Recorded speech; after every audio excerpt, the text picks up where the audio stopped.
Jour 300. Aujourd'hui, il y a eu de nouveaux développements dans la région de Lugansk et une série de contre-attaques des Ukrainiens et des Russes dans la région de Donetsk. En ce qui concerne les nouveaux développements dans la région de Lugansk, les Ukrainiens ont commencé à bien plus cibler les dépôts de munitions, les centres de commandement et les renforts russes. Au cours des 4 derniers jours, les Ukrainiens ont frappé à plusieurs reprises avec des roquettes HIMARS la colonie de Lantavtivka. Lantavtivka est une plaque tournante logistique cruciale pour les forces russes, car il s'agit de la première colonie traversée par tout convoi en provenance de Russie. Mais ce qui est encore plus important, c'est qu'il n'y a qu'un seul chemin de fer qui va de la Russie à la région de Lugansk, et ce chemin de fer passe également par Lantavtivka. Svatove est une autre colonie que les Ukrainiens ont beaucoup touchée avec leurs frappes de précision.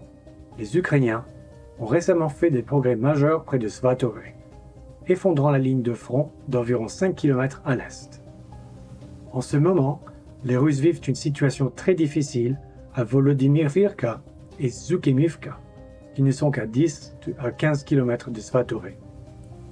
Il semble donc que les Russes aient tenté de renforcer cette région pour stabiliser la ligne de front. Malheureusement pour les Russes, le déplacement des forces entraîne nécessairement une concentration des forces, et ce que les Ukrainiens exploitent ici. Les Ukrainiens détruisent les concentrations de munitions et de main-d'œuvre dans les centres logistiques de la région de Lugansk afin de minimiser le nombre d'obus et de troupes qui arriveront sur la ligne de front. Une situation quelque peu similaire se produit autour de Bakhmut. Ici, les Ukrainiens ont également effectué de nombreuses frappes de précision. Comme vous vous en souvenez, les Russes de Bakhmut ont subi de lourdes pertes et avaient besoin de renforts. La plupart des renforts viennent de la région de Lugansk. C'est là que beaucoup de troupes russes se reposent et récupèrent. Et c'est là qu'il y a beaucoup de bases du groupe Wagner. Au cours des 4 derniers jours, les Ukrainiens ont frappé plusieurs fois Kadivka, Irmino, Shastia, Novoselivska et Alchesk. À Kadivka et Irmino, les Ukrainiens ont réussi à détruire plusieurs dépôts de munitions.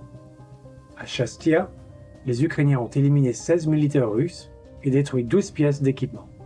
Dans d'autres zones, les Ukrainiens ont ciblé les centres de commandement et les concentrations de forces. En ce qui concerne la ville de Bakhmut elle-même, les rapports d'aujourd'hui suggèrent que les Russes ont de nouveau attaqué l'usine de Siniat. Et cette fois, ils ont réussi à établir le contrôle de cette zone industrielle. Les Ukrainiens ont également mené des actions offensives, mais celles-ci se sont produites au sud de Bakhmut. Selon l'Institut pour l'étude de la guerre, les forces russes auraient perdu certaines positions au sud de Bakhmut. Un correspondant militaire russe, qui aurait été intégré dans une unité combattant au sud de Bakhmut, a admis que les forces ukrainiennes avaient réussi à déloger les troupes russes de positions non précisées pour lesquelles elles avaient combattu tout l'automne. Mais la plus grande nouvelle aujourd'hui est que le président Zelensky a rendu visite à Bakhmut. Il a décerné des médailles à certains soldats et a offert des cadeaux à d'autres. Au cours de l'entretien, vous pouvez clairement entendre des coups de feu et des explosions d'obus d'artillerie.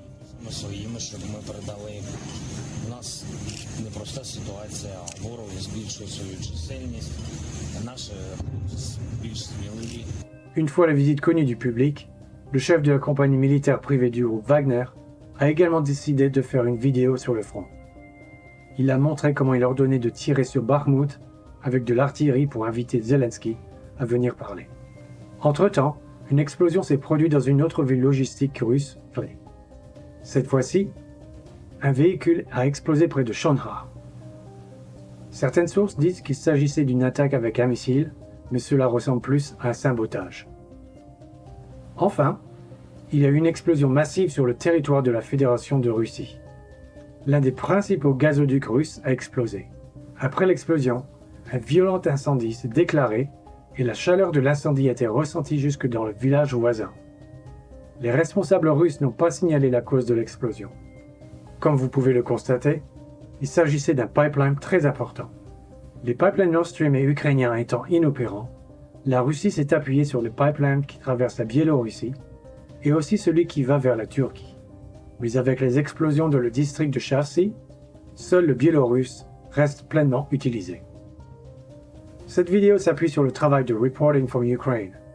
Si vous en avez apprécié le contenu et souhaitez m'aider à continuer à couvrir ce conflit, vous pouvez liker ou vous abonner.